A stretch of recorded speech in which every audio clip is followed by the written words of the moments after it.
Hello dear students, welcome back to our platform Lokesh Rahul academy. So क्या हाल चाल है आप सभी लोगों के। उम्मीद करता हूँ आप सभी लोग बहुत अच्छे होंगे, फिट होंगे, फाइन होंगे और आप सभी लोगों की पढ़ाई बहुत अच्छी तरीके से चल रही होगी, क्योंकि आपको डेली टू डेली आपकी क्लासेस आपको मिलती रहती हैं।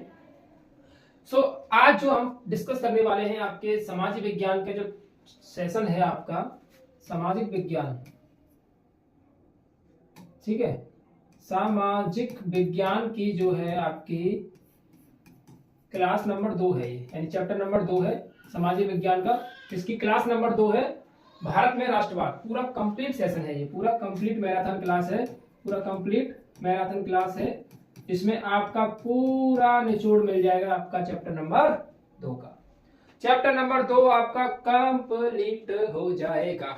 तो बताओ, सबसे पहला काम ये करेंगे आप लोग कि क्लास को कोई भी स्किप नहीं करेगा, क्योंकि बहुत जबरदस्त मजा आने वाला है। पिछली बार जो हमने पढ़ा था वो पढ़ा था भारत में, सॉरी पिछली बार पढ़ा था हमने यूरोप में राष्ट्रवाद पढ़ा था हमने। कहा पढ़ा था? यूरोप में राष्ट्रवाद। तो यूरोप के बारे में था कुछ अनदेखा अनजाना सा था, तो थोड़ा बहुत मजा भी आया, थोड़ा बहुत बोरिंग सा भी लगा। लेकिन भारत में राष्ट्रवाद यानी भारत के बारे में, भारत में क्या क्या हुआ था और भारत के बारे में ऑलमोस्ट सबको थोड़ा बहुत सब कुछ थोड़ी बहुत जानकारी सबको रहती है, तो इसको मजा आएगा पढ़ने में। तो प्लीज कोई भी वीडियो को स्किप मत करना। तो चलिए सेशन की करते हैं शुरुआत, और इसी के साथ सबसे पहले आप सभी लोग वीडियो को कर दो लाइक। तो आपका भाई शुरू करता है आज आपकी क्लास को। सबसे पहले देखो ये क्या है, भारत में राष्ट्रवाद समय के अनुसार एक नजर में। तो ये सब चीजें हम पढ़ेंगे पीछे, सबसे पीछे पढ़ेंगे, क्योंकि ये क्या है, एक टेबल है। ये क्या है, एक टेबल है, समय सारणी है कि कब कौन सी घटना हुई थी, कब कौन सी घटना हुई थी। जैसे 1857 में क्या हुआ, क्या हुआ, क्या नहीं हुआ। ये डेट्स हैं आपकी, ये क्या है, डेट्स हैं आपकी, ओनली डेट्स, जो कि पेपर में ऑब्जेक्टिव टाइप में पूछी जाती है, आपको याद होनी चाहिए। तो इनका डिस्कशन मैं करूंगा बाद में, पहले पढ़ेंगे अपने चैप्टर को, पहले पढ़ेंगे अपने चैप्टर को, ठीक है। पहले हम अपने किसको पढ़ेंगे, चैप्टर को पढ़ेंगे। चलो परिचय, यहां से शुरू होता है अपना चैप्टर, यहां से शुरू होगा सर अपना चैप्टर भारत में राष्ट्रवाद। तो सबसे पहला जो कॉन्सेप्ट निकल कर आता है सर कि राष्ट्रवाद क्या चीज होती है, नेशनलिज्म, राष्ट्रवाद, ठीक है। तो ये जो टॉपिक है, ये जो नाम है, हम पहले एक बार नहीं सुन रहे हैं इस नाम को, इसको हम डिस्कस कर चुके हैं। और आपको याद होगा यूरोप में राष्ट्रवाद जब टॉपिक पढ़ा था तो मैंने इसको बताया था कि राष्ट्रवाद क्या चीज होती है। तो कौन कौन बताएगा कि राष्ट्रवाद क्या चीज होती है, फटाफट से मुझे कमेंट बॉक्स में बताओ कौन कौन बताएगा। सर राष्ट्रवाद का मतलब होता है राष्ट्र के प्रति प्रेम, राष्ट्र के प्रति जो आपका प्रेम है, जो प्यार है, जो मोहब्बत है, जो लगन है कि मैं फौज में जाऊंगा, कि मैं आर्मी में जाऊंगा, कि मैं एयरफोर्स में जाऊंगा, अपने देश की सेवा करूंगा और ये करूंगा और वो करूंगा। ये सब क्या है, राष्ट्र के प्रति प्रेम है, ठीक है। बहुत से लोग कहते हैं ना कि मुझे, जैसे आपने सूर्य द सोल्जर फिल्म देखी हो, तो सूर्य जो उस फिल्म में कह रहा मेरा एक ही सपना है बॉर्डर पे जाना, बॉर्डर पे जाना, उसकी एक इच्छा थी बॉर्डर पे जाना। तो वही क्या, राष्ट्र के प्रति प्रेम था उसका, कि वो क्या दिखाना चाहता है उसमें, कि राष्ट्र के प्रति प्रेम दिखाना चाहता है। तो राष्ट्रवाद का क्या मतलब होता है, राष्ट्रवाद का मतलब होता है अपने देश के प्रति प्रेम की भावना, राष्ट्रवाद कहलाती है। यूरोप में आधुनिक राष्ट्रवाद के साथ ही राष्ट्र राज्यों का भी उदय हुआ। इसके अपने बारे में लोगों की समझ बदलने लगी, वे कौन है, उनकी पहचान किस बात से प्रभावित होती है, यह भावना बदल गई। उनमें राष्ट्र के प्रति लगाव का भाव पैदा होने लगा। राष्ट्र के प्रति लगाव का भाव पैदा होना ही क्या कहलाता है, अपना राष्ट्रवाद। राष्ट्रवाद, राष्ट्र के प्रति लगाव की भावना ही राष्ट्रवाद कहलाती है। नए प्रतीकों, नए चिन्हों, नए गीतों, नए विचारों, संपर्क स्थापित हुए और संविधाओं की सीमाओं को दोबारा परिभाषित कर दिया गया। अधिकांश देशों में इन नई राष्ट्रीय पहचानों का निर्माण लंबी प्रक्रिया में हुआ। और आपको एक बात और बता दूं कि ये जो नोट्स हैं बहुत बढ़िया तरीके से आपके लिए डिजाइन किए हुए हैं, डायरेक्टली नहीं, 2-3 दिन मैं पूरा अच्छी तरीके से इसको डिजाइन करके रेडी किया हुआ है। इन नोट्स को सिर्फ ओनली 2 बार रीड कर लेना, 2 बार रीड कर लेना। पूरा चैप्टर कहाँ चला गया दिमाग में, कैसे चला गया दिमाग में, मतलब दिक्कत ही नहीं आएगी। 2 बार वीडियो को देख लेना और 2 बार नोट्स को पढ़ लेना। नोट्स बनाने की जरूरत नहीं है, और इन्हीं में से आपका 101% पेपर में आएगा, इन्हीं में से आपका 101% पेपर में आएगा, देख लेना। चले, तो सर राष्ट्रवाद समझ में आ गया क्या चीज होती है। राष्ट्रवाद का अर्थ अपने राष्ट्र के प्रति प्रेम की भावना, एकता भावना, एक समान चेतना राष्ट्रवाद कहलाती है। यह लोग समान ऐतिहासिक, राजनीतिक, सांस्कृतिक विरासत साझा करते हैं। कई बार लोग विभिन्न भाषाई समूह के हो सकते हैं, जैसे भारत में अलग अलग तरह की भाषा, तमिल में तमिल बोली जाती है, गुजरात में गुजराती बोली जाती है, यूपी में खड़ी भाषा बोली जाती है। तमाम तरह की भाषा, मतलब अपने देश में कई प्रकार की भाषाएं हैं जो कि उन्हें, लेकिन राष्ट्र के प्रति प्रेम उन्हें एक सूत्र में बांधे रखता है। यानी कि क्या है, सबके अलग अलग वे हैं, वो है, कोई की भाषा अलग है, किसी का रहन सहन अलग है, किसी का खान पान अलग है, कोई कुछ खाता है, कोई वेजिटेरियन है, कोई नॉन वेजिटेरियन है, सब कुछ अलग अलग है। प्रांत के अकॉर्डिंग, राज्य के अकॉर्डिंग, सब चीज थोड़ी थोड़ी सी बदलाव देखने को आपको मिलेंगे। लेकिन हम सभी लोगों को, हम सभी इंडियंस को एक चीज बांध के रखती है एक दूसरे के साथ, वी आर इंडियन, सभी लोग हम क्या है, भारतीय हैं। यही राष्ट्र का जो प्रेम है वो हमको बांध के रखता है, इसी को हम क्या बोलते हैं, राष्ट्रवाद बोलते हैं। बताओ भाई, सबको समझ में आ गया? किसी को कोई दिक्कत, कोई परेशानी, कोई आपत्ति, कोई विपत्ति, कोई उत्पत्ति कुछ भी हो तो मुझे बता सकता है। तो इसी के साथ अगले टॉपिक के ऊपर बात करें। देखो मतलब पढ़ना इस तरीके से है भाई, बोले तो पढ़ना इस तरीके से है कि दिमाग में जाए, सीधा सीधा दिमाग में घुस जाए कि हाँ भाई, मतलब समझाया किसी ने इस तरीके से है कि जबरदस्त तरीके से समझ में आ गया है। ये तो रटना तो फिर चल है ही। लास्ट में लास्ट का जो टॉपिक, क्लास का पर्पस क्या होना चाहिए? क्लास का पर्पस यही होना चाहिए कि क्लास देखी है तो टॉपिक्स दिमाग में आने चाहिए, टॉपिक्स दिमाग में आने चाहिए कि क्या चीज होती है, क्या चीज नहीं होती है, कैसे कैसे हमको याद रखना है। और नहीं तो फिर लास्ट में तो भाई सब लोग रटते ही रटते हैं, पेपर तो आएगा तो रट्टा तो मानना पड़ेगा ही पड़ेगा। राष्ट्र को जन्म देने वाले कारक, क्या कारण है जिससे कि राष्ट्र की भावनाएं पैदा होती है मनुष्य के अंदर कि हमको देश के लिए ये करना चाहिए, हमको देश के लिए वो करना चाहिए? क्या क्या कारण हो सकते हैं इसके? क्या यूरोप में राष्ट्र के राज्यों का उदय से जुड़ा हुआ है। भारत वियतनाम जैसे उपनिवेशों में उपनिवेशवाद विरोधी आंदोलन से जुड़ा हुआ है। भारत में राष्ट्रवाद की चेतना का उदय कैसे हुआ? वियतनाम और दूसरे उपनिवेशों की तरह भारत में भी आधुनिक राष्ट्रवाद के उदय की परिघटना उपनिवेशवाद विरोधी आंदोलन के साथ गहरे तौर पर जुड़ी हुई है। उपनिवेशिक शासकों के खिलाफ संघर्ष के दौरान लोग आपसी एकता को पहचानने लगे थे। उत्पीड़न और दमन के साझा भाव में विभिन्न समूह के एक दूसरे के बांध लिया गया था, लेकिन हर वर्ग और समूह पर उपनिवेशवाद का असर एक जैसा नहीं था। ठीक है, एक जैसा नहीं था। प्रथम विश्व युद्ध का भारत पर प्रभाव तथा युद्ध पश्चात परिस्थितियां कैसी रही? ये इंपॉर्टेंट टॉपिक है, ये मोस्ट इंपोर्टेंट टॉपिक है, ये मोस्ट इंपोर्टेंट टॉपिक है। इसको अच्छे से समझना, सब लोगों को पढ़ना है। युद्ध से भारत में प्रथम विश्व युद्ध का भारत पर प्रभाव क्या रहा? पहले तो इसको देखते हैं। युद्ध के कारण रक्षा संबंधी खर्चों में बढ़ोतरी हुई। जब भाई युद्ध होगा तो खर्चा तो बढ़ेगा ही बढ़ेगा, मतलब अपनी डिफेंस के लिए, अपने डिफेंस के लिए, अपनी रक्षा के लिए, अपनी सिक्योरिटी के लिए हम लोग कुछ ना कुछ खर्चा तो करेंगे, ठीक है ना? तो वो खर्चा होगा, बढ़ेगा खर्चा, यानी एक्सपेंडिचर बढ़ गया आपका। इससे पूरा करने के लिए कर्जे लिए गए और टैक्स बढ़ाए गए। कर्ज लिए जाएंगे भैया, टैक्स बढ़ाए जाएंगे। जब पैसा नहीं होगा तो कर्ज लेंगे, और कर्ज लिया है तो फिर जनता पे टैक्स बढ़ाना पड़ेगा, जैसे टैक्स को कर्जा चुके, पैसा आएगा तो कर्जा जब तो चुकेगा, ठीक है। अतिरिक्त राजस्व जुटाने के लिए कस्टम ड्यूटी और इनकम टैक्स को बढ़ाना पड़ा, यानी ड्यूटी को बढ़ा, इनकम टैक्स को बढ़ाना पड़ा। ये सबसे ज्यादा इंपॉर्टेंट है, इनकम टैक्स को बढ़ाना पड़ा, इनकम टैक्स को बढ़ाना पड़ा, यानी जिसकी ज्यादा इनकम होगी उसको टैक्स ज्यादा देना पड़ेगा, सिंपल। युद्ध के वर्षों में चीजों की कीमतें बढ़ गई, युद्ध के वर्षों में चीजों की कीमतें बढ़ गई, यानी कि जब जिस दौरान युद्ध चल रहा था उस दौरान चीजों की जो कीमत थी वो बढ़ गई थी। फॉर एग्जाम्पल, अगर हम समझने की कोशिश करें कि युद्ध चल रहा है तो युद्ध चलने के दौरान चीजों की कीमत कैसे बढ़ गई सर? जैसे हमारे समय पर देखो, मान के चलो कि 2020, जिसको हम बोलते हैं कोरोना पीरियड, ठीक है, कोरोना पीरियड था हमारा, वो कोरोना काल, जब कोरोना आया था 2020 में, 2021 में, तो ये सब जब दौर चल रहा था कोरोना का, तो कोरोना में सब जगह पे लॉकडाउन था, सब जगह पे लॉकडाउन था। एक ऐसा समझ सकते हो महामारी का दौर चल रहा था। जब कोरोना था सब जगह पर चीजें कैसी मिल रही थी? महंगी मिल रही थी। जो चीज 2 रुपए की थी वो चीज 10 रुपए की मिल रही है, तो महंगी मिल रही है कि नहीं? तो जब चीजें आएंगी नहीं, आयात निर्यात नहीं होगा, चीजें बनेंगी नहीं, सब काम बंद पड़ा हुआ है, तो जो स्टॉक में है सामान वो तो महंगा मिलेगा ही मिलेगा। वही स्थिति थी प्रथम विश्व युद्ध के दौरान। युद्ध के वर्षों में चीजों की कीमतें बढ़ गई। 1913 से 1918 के बीच दाम दोगुने हो गए। दाम बढ़ने से आम आदमी की अत्यधिक परेशानी। भाई आम आदमी तो परेशान होगा ही होगा, जब चीजें महंगी हो जाएंगी तो इनकम वही है, सोर्सेज वही है, पैसा उतना ही आ रहा है, लेकिन चीजें महंगी हो गई हैं, तो फिर क्या करे वो आम आदमी? ग्रामीण इलाकों से लोगों को जबरन सेना में भर्ती किए जाने से लोगों को बहुत गुस्सा था। यानी कि क्या हुआ कि अब युद्ध चल रहा है, युद्ध में सैनिक मर रहे हैं, हमको चाहिए सैनिक ज्यादा, हमको अपनी फौज ज्यादा चाहिए, तो ग्रामीण इलाकों से फौज को उठा लेंगे। चलो भाई चलो, युद्ध हो रहा है, देश के लिए जान देनी है, ये करना वो करना, सब कुछ। भारत में कई भागों में उपज खराब हो गई, कृषि को भी लॉस हुआ, कृषि का भी लॉस हुआ, यानी कि हमारी जो फसलें हैं वो भी खराब हो गई, जिससे हमें क्या हुआ? भोजन की कमी आएगी। जब भाई फसल खराब हो जाएगी तो किसकी कमी आएगी? फसल खराब होगी तो सर भोजन की कमी आएगी। खाना कैसे खाएंगे? खाना कैसे खाएंगे जब फसल खराब हो जाएगी? तो खाना खाने की दिक्कत होगी कि नहीं होगी?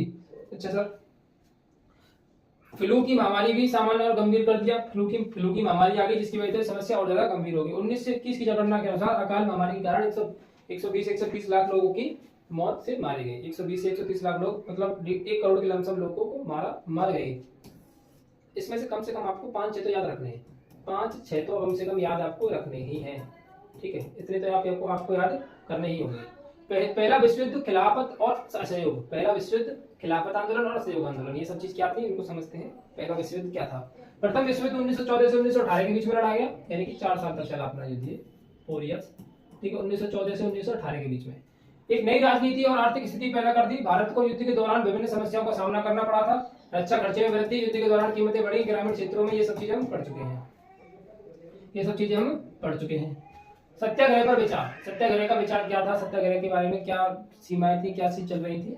सत्याग्रह भारत में औपनिवेशिक शासन से लड़ने का एक नया तरीका था। जो शासन चल रहा था औपनिवेशिक शासन, किसका शासन चल रहा था? किसका शासन चल रहा था?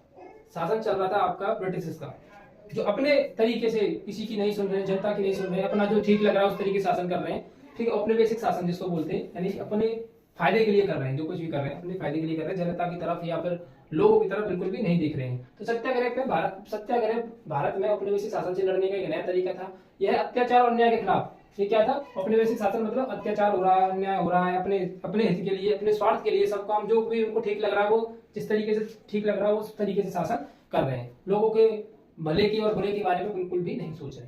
तो यह अत्याचार और अन्याय के खिलाफ एक गैर आक्रामक और शांतिपूर्ण जन आंदोलन था। सत्याग्रह का था क्या था? अत्याचार और अन्याय के खिलाफ एक गैर आक्रामक और शांतिपूर्वक आंदोलन था। सत्याग्रह का अर्थ है सत्य को स्वीकार करने के लिए आग्रह करना। सत्य को स्वीकार करने के लिए आग्रह करना कि भाई जो तुम कर रहे हो गलत कर रहे हो, प्लीज मान जाओ, तुमने किया है वो गलत किया है, इस तरीके से शासन मत करो, लोगों पे गलत अत्याचार मत करो कि बेकार में किसी पे कोड़े बरसा रहे हो, किसी पे कुछ कर रहे हो, किसी पे कुछ कर रहे हो, मतलब जनता को बेमतलब में परेशान कर रहे हो, ये आप गलत कर रहे हो, प्लीज आप ऐसा मत करो। सत्य ने अपनी जो गलतियां हो रही है, जो सत्य है उसको आप आग्रह कर रहे हो, भाई ये सही है, आप मानो बात को, आप गलत कर रहे हो, लेकिन कोई सुनने को नहीं तैयार, क्योंकि शासन किसका है? उनका। यह एक नैतिक चेतना है, ना कि निष्क्रिय प्रतिरोध। महात्मा गांधी जनवरी 1915 में भारत लौटे थे। मैंने पढ़ लिख करके महात्मा गांधी जी जो है 1915 में भारत लौट के आ रहे थे। ये घटना आप सभी लोगों ने सुनी होगी, और चलिए मैं थोड़ा सा इसको डिस्कस कर देता हूँ कि जब महात्मा गांधी लौट के आ रहे थे लंदन से पढ़ लिख करके, बैरिस्टर यानी वकालत करके अच्छी तरीके से पढ़ लिख के लौट के आ रहे थे, तो एक ट्रेन में आ रहे थे। आप सभी लोगों ने फिल्म भी देखी होगी, सुना भी होगा। ट्रेन में आ रहे थे, एसी वाले कोच में आराम से बैठे हुए थे, ऐसे पैर पे पैर रख के अपना पढ़ाई कर रहे थे, पढ़ रहे थे, कोई बुक वगैरह कुछ पढ़ रहे थे। तो क्या हुआ यूं, इसमें एक ना मोटिवेशन सा एक मतलब डेडिकेशन है इस स्टोरी के अंदर। तो हुआ कुछ यूं कि वो पढ़ रहे हैं अच्छी तरीके से, अपना एसी वाले कोच में बैठे हुए हैं। तो कुछ जो है टीटी वगैरह बोल सकते हो उनको, रेलवे के कुछ कर्मचारी जो ट्रेन में आ रहे थे, तो वो आए और उनसे पूछते हैं कि क्या मतलब कैसे आप यहाँ पे कैसे बैठो, ये और ऐसा कुछ, क्योंकि ये सभी तो जो है ब्रिटिश के लिए अलाउ है। तो उसने क्योंकि तो आप मतलब उन्होंने बोला कि इंडियंस इंडिया मतलब इंडियन वगैरह कुछ ऐसे करके, तो वो लोगों को बताया कि ये सब चीजें तो ब्रिटिश के लिए फलान निकाला, उनको कोच में से निकाल के बाहर फेंक दिया। तो जब महात्मा गांधी जी की सटक गई और उन्होंने डिसाइड कर लिया कि तुमने मुझे ट्रेन के डिब्बे से बाहर निकाला है, मैं साला तुमको देश से बाहर निकाल दूंगा, ठीक है। उनकी सटक गई, तो उन्होंने फिर यहाँ से शुरुआत कर दी। 1915 से जब लौट के आए थे बेचारे आराम से बैठे थे। अगर ये ऐसा कुछ अंग्रेज नहीं करती तो शायद हो सकता है कि अब तक गुलामी रहती है, लेकिन महात्मा गांधी जी की उन्होंने सटका दी, एक अच्छे आदमी की उन्होंने खोपड़ी सटका दी। और जब एक आम आदमी की खोपड़ी सटकती है तो फिर तो तुमको पता है जैसे फिल्मों में होता है उस तरीके से होने लगा। गांधी जी ने बिहार के चंपारण जिले में, सबसे पहले बिहार के एक जिला था इसका नाम था चंपारण जिले में 1916 में, गुजरात के खेड़े जिले में 1917 में, और अहमदाबाद में कपास मिल श्रमिकों 1918 के बीच सत्याग्रह आंदोलन किए। ये सत्याग्रह आंदोलन स्टार्टिंग हो गई आपको 1916 से। सबसे पहले बिहार चंपारण में, फिर गुजरात के खेड़ा जिले में 1917, फिर अहमदाबाद कपास मिल के श्रमिकों के लिए 1918 में सत्याग्रह के आंदोलन शुरू कर दिए उन्होंने।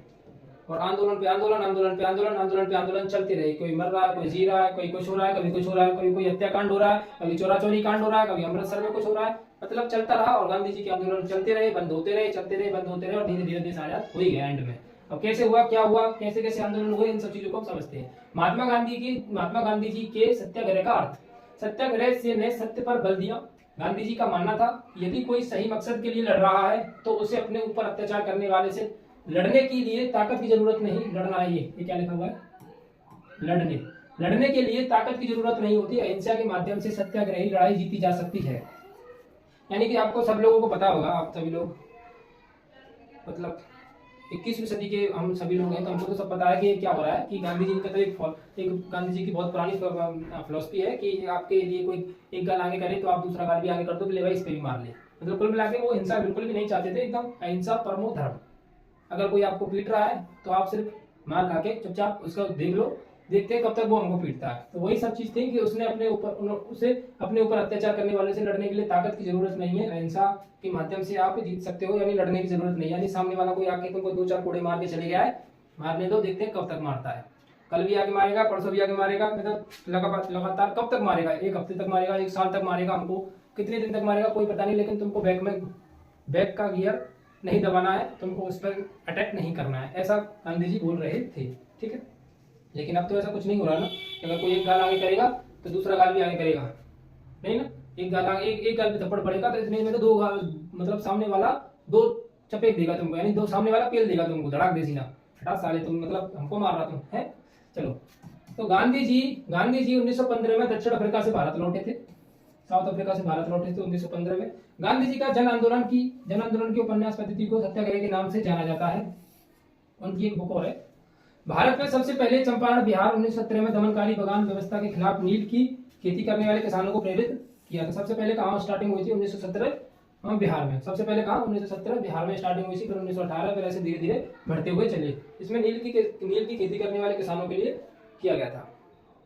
अब 1917 हो गया, 1918 हो गया, अब क्या आता है? 1919 सत्याग्रह खत्म हुए। 3 सत्याग्रह, चंपारण आंदोलन, चंपारण में बिहार में सत्याग्रह हुआ, फिर गुजरात खेड़ा सत्याग्रह जिसको हम खेड़ा की जगह पर हुआ था, और फिर उसके बाद अहमदाबाद में कपास की खेती करने वाले किसानों के लिए उन्होंने सत्याग्रह किया 18 तक।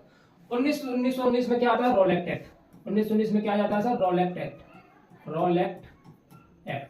अब सर ये था क्या? ये समझ लो एक ऐसा एक्ट बना दिया था ब्रिटिश ने कि मतलब जो हमारे मतलब सिस्टम चल कैसे रहा था? सिस्टम ऐसे चल रहा था कि एक तरफ तो ब्रिटिश सरकार अपना काम कर रही थी, मतलब ब्रिटिश का राज है हमारे ऊपर, ब्रिटिश का राज है, अंग्रेजों का हमारे ऊपर राज है। लेकिन जो हमारे नीचे जो हम थे, हम लोग जो थे भारत के अंदर भी राजनीति थी। भारत के अंदर भी राजनीति कुछ दल थे जो अपने हिसाब से आजादी के लिए लड़ रहे थे। कोई सत्याग्रह कर रहा है, कोई अपनी तरफ से लड़ाई लड़ रहा है, कोई जन आंदोलन कर रहा है, मतलब अपनी तरफ से जो लोग थे उनके भी कुछ लीडर्स थे जिनको हम राजनीतिक दल बोल सकते हैं। लेकिन हमारे ऊपर तो सिर्फ यही लोग थे, ठीक है, यही लोग कानून बनाएंगे, यही लोग सब कुछ करेंगे। हम तो सिर्फ राजनीतिक तौर पर लड़ सकते थे, जैसे JL नेहरू है, पंडित जवाहरलाल नेहरू, लाल बहादुर शास्त्री, और भी लोग जो राजनीतिक दल, सरदार वल्लभ भाई पटेल, और भी काफी सारे लोग जो राजनीतिक दल के हिसाब से अपने काम को कर रहे थे। तो रॉलेट एक्ट आया, और रॉलेट एक्ट ने 1919 में ये कह दिया कि किसी से भी कोई राजनीतिक, उसका रॉलेट एक्ट का जो रियलिटी में जो काम था, राजनीति को खत्म करना था। यानी भारत के अंदर जो छोटे स्तर पर राजनीति कर रहे हैं लोगों को इकट्ठा कर करके आंदोलन कर रहे हैं, जगह जगह पर वो कर रहे हैं, जन आंदोलन कर रहे हैं, जगह जगह पर चक्का जाम कर रहे हैं, धरने पर बैठ रहे हैं, इसको पूरा खत्म करना है। तो रॉलेट एक्ट का यही काम था कि राजनीति को बिल्कुल खत्म करने का। और उसमें काम क्या था? काम ये था कि बिना किसी राजनीतिक नेता या फिर किसी से बिना किसी पूछे, बिना किसी कारण बताए उसको उठा लो और 2 साल के लिए जेल में डाल दो। कोई कार्ड भी नहीं पूछना, कुछ भी नहीं बताना, कुछ नहीं करना, कोई गुनाह किया है कि नहीं किया है, कुछ भी नहीं, पकड़ो और जेल में डाल दो। ये रॉलेट एक्ट की पोजीशन थी। राजनीतिक कैदियों को बिना मुकदमा चलाए 2 साल के लिए जेल में बंद करने का प्रावधान था। ना तो इन पे मुकदमा होगा, ना कुछ होगा, कुछ भी ऐसा दिखे पकड़ो और जेल में डाल दो, पकड़ो और जेल में डाल दो। ये था रॉलेट एक्ट।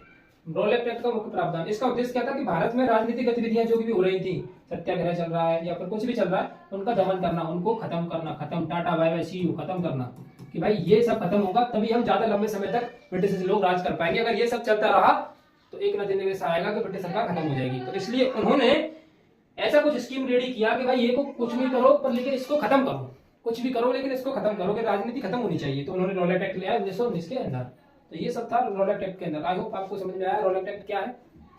कोई दिक्कत है किसी को रॉलेट एक्ट को समझाने में, करने में? इसका उद्देश्य ये था, उसका मुख्य प्रावधान क्या था कि 2 साल तक जेल में बंद रखने का प्रावधान था। अब भाई ये बात, अब कोई भी व्यक्ति, आप लोग घर में खाना खा रहे हो, अच्छी तरीके से खाना खा रहे हो, शाम को आप लोग खाना खा रहे हो, कोई भी तो आपने किसी के साथ ना उंगली की है, ना किसी ने झगड़ा किया है, कुछ भी नहीं किया है आपने। आप एक राजनीतिक दल के कोई व्यक्ति हो, ठीक है, तो आपको आए और पुलिस वाले आए, आपने कोई आंदोलन चल रहा है, वैसे आपका कोई कुछ भी आंदोलन कर रहा है, कुछ भी, आपको पुलिस वाला आए, पकड़े और जेल में डाल देना, तो ये बताएगा कि क्या हो रहा है क्या नहीं हो रहा है, ना कोई केस, 2 साल के लिए आप जेल में ही रहोगे। यानी आप अपने लिए भी नहीं लड़ सकते कि मुझे जेल में क्यों डाला है। ये बात वही गलत है। मतलब मैं पूछूं भी ना मेरा गलती क्या है, मैंने गलती क्या की और आप लोग मुझे जेल में डाल देते, ये तो बात गलत हुई।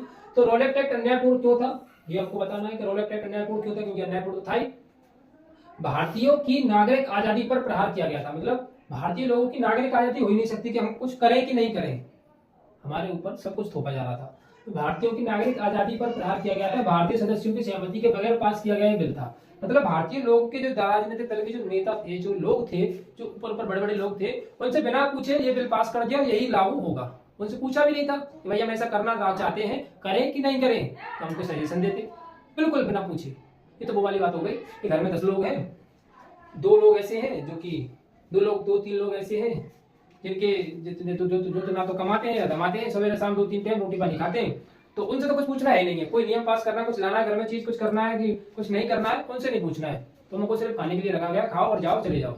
ऐसा ही कुछ रॉलेट एक्ट में हुआ था, भारतीय लोगों से कुछ पूछा ही नहीं, आया एक्ट और बनाया और पास हो गया, थोप दिया गया। तो ये तो भाई दिक्कत हो गई। तो रॉलेट एक्ट के परिणाम क्या हुए? परिणाम तो भाई सिंपल है, दिख रहे हैं। क्या हो गई भाई? आदमी को अगर तुमने अत्याचार कर लो तो वो अपने लिए कुछ ना कुछ तो करेगा, संघर्ष करेगा, लड़ेगा, झगड़ेगा, कुछ ना कुछ तो करेगा, तो उसके कुछ ना कुछ गलत परिणाम देखने को मिलेंगे। 6 अप्रैल को महात्मा गांधी के नेतृत्व में एक अखिल भारतीय हड़ताल का आयोजन हुआ कि इसको हटाओ। विभिन्न शहरों में रैली जुलूस हुए, रेलवे वर्कशॉप में कामगारों की हड़ताल हो गई, दुकान बंद हो गई, राजनीतिक नेताओं को हिरासत में ले लिया गया, बैंक, डाकखानों और रेलवे स्टेशनों पर हमले हो गए। मतलब ये सब काम हो रहे थे कि भाई किस भी करो, इसको हटाओ, नहीं हमने आपका सपोर्ट करने वाले, ये वो सब ये होने लगा।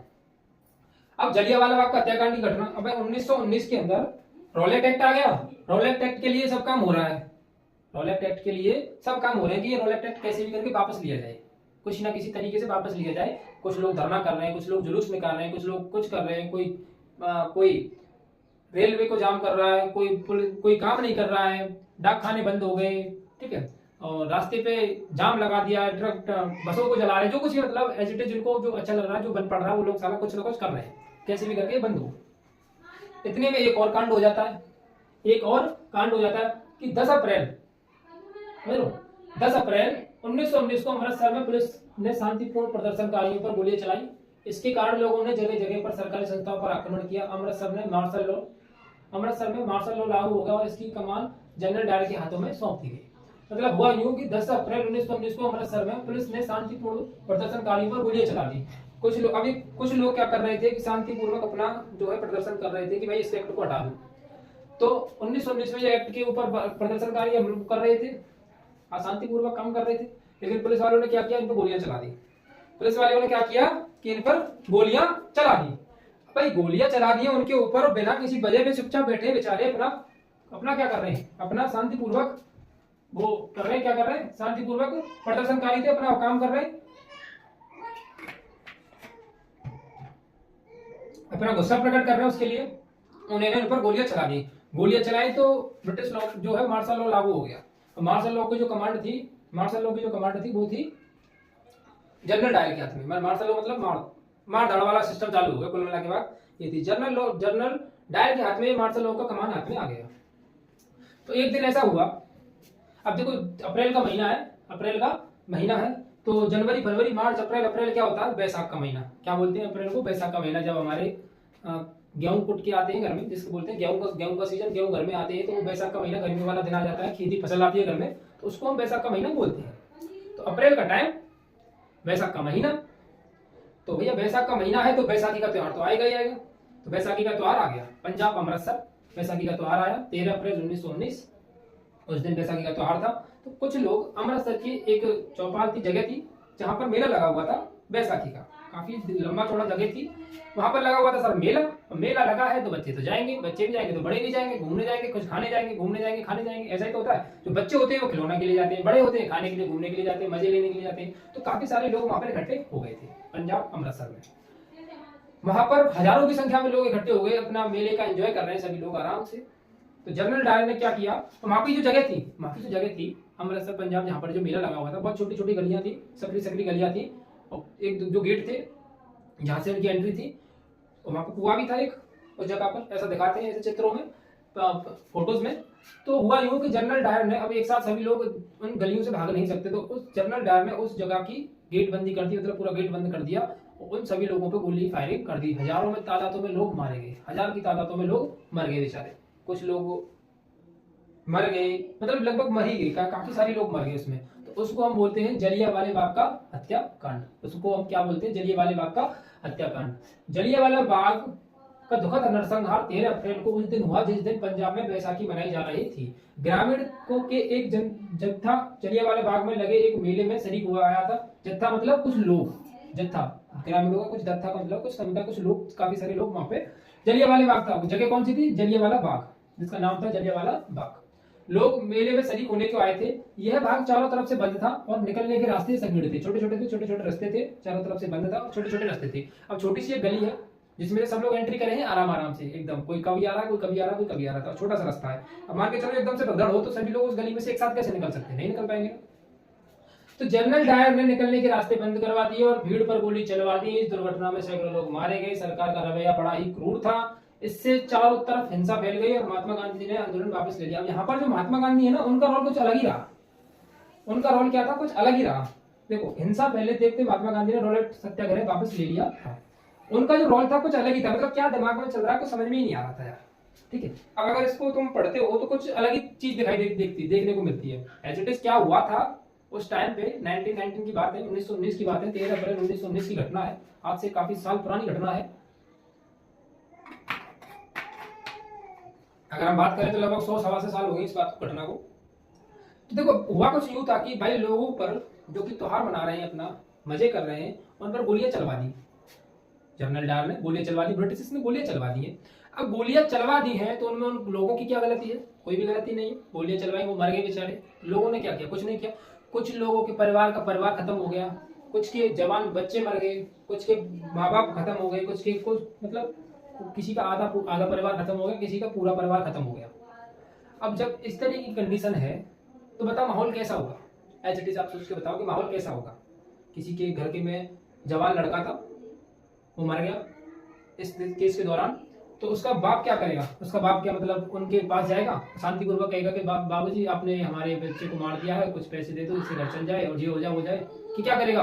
कि उस पर सन्नी देओल की तरह इस तरीके से जाएगा और ये ऐसे करेगा और उसको पीटेगा। सन्नी देओल वाली फीलिंग आएगी ना इसमें। तो फिर अब लोग क्या करेंगे? लोग तो भाई हिंसा करेंगे ही करेंगे। जब उनको इस तरीके से क्रूरता से मारा गया तो लोगों ने हिंसा करना शुरू कर दिया, जुलूस निकालना शुरू कर दिया, मतलब मारपीट करना स्टार्ट। पंजाबी लोग तलवार निकाली, सारा देखते तेनू क्या क्या कर रहा है, तो उसमें उन्होंने अपने हिसाब से काम करना शुरू कर दिया भाई।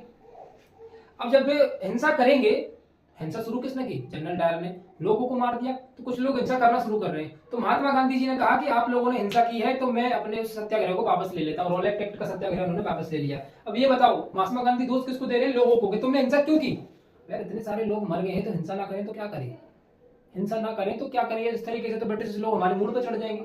हिंसा तो करनी पड़ेगी थोड़ी बहुत।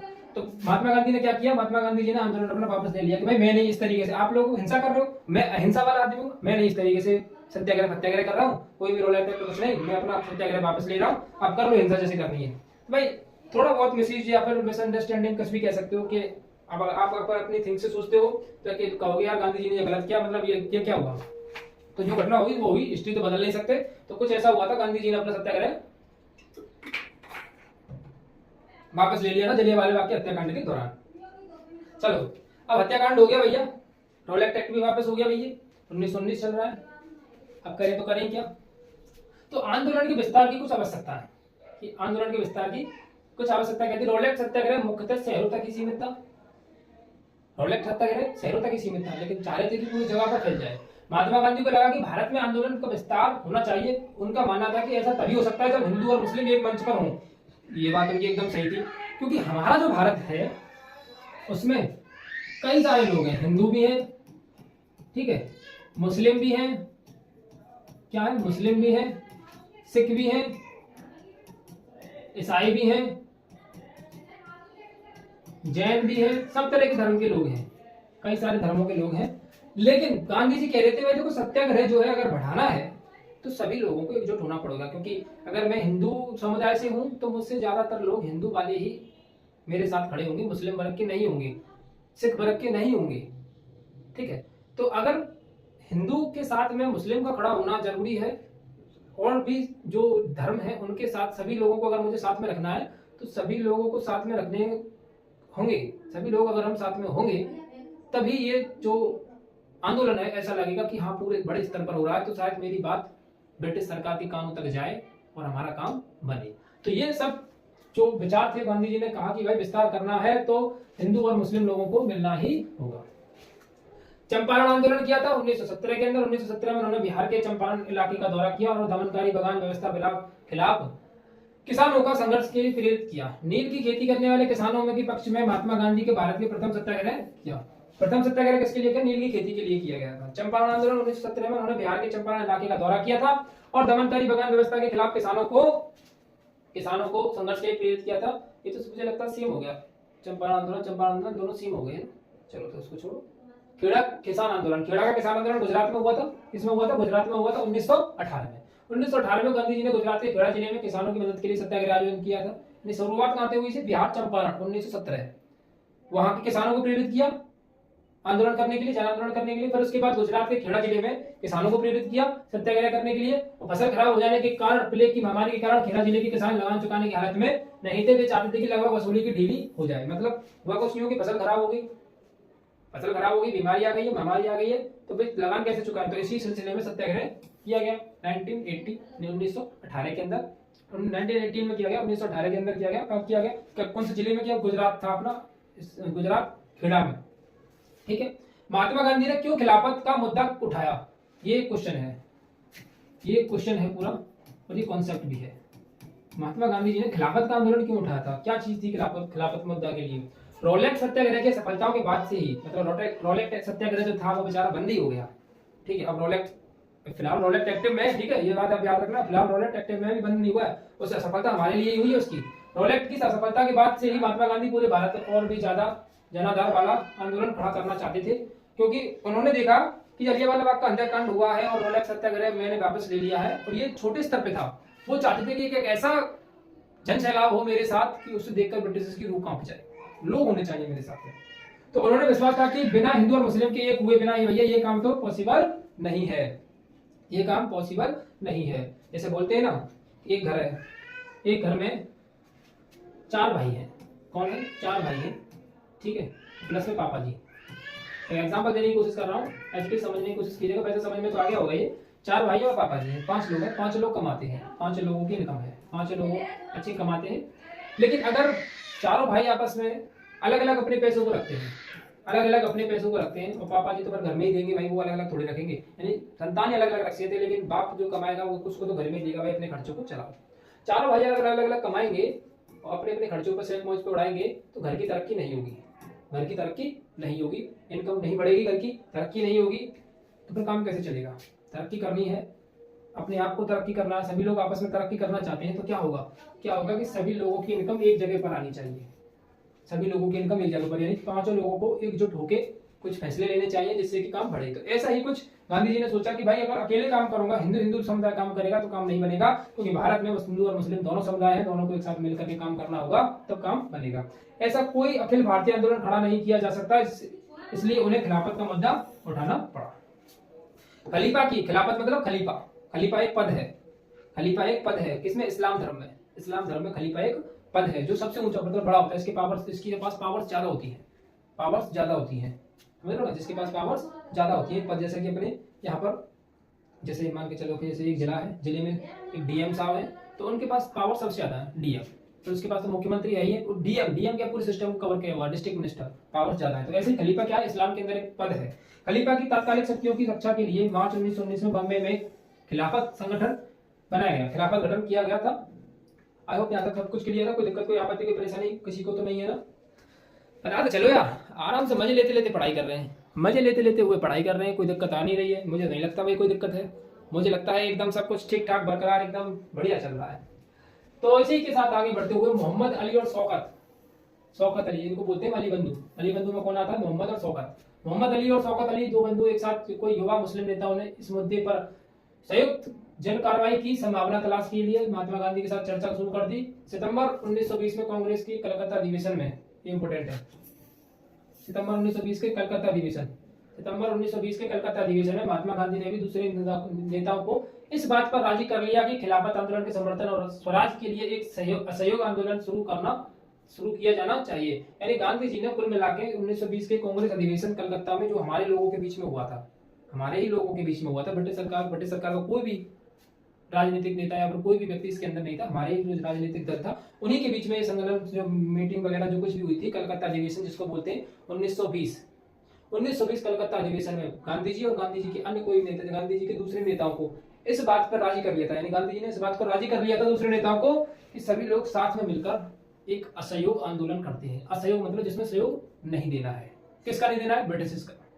ब्रिटिश का सहयोग नहीं देना है, ठीक है। असहयोग आंदोलन शुरू किया जाना चाहिए।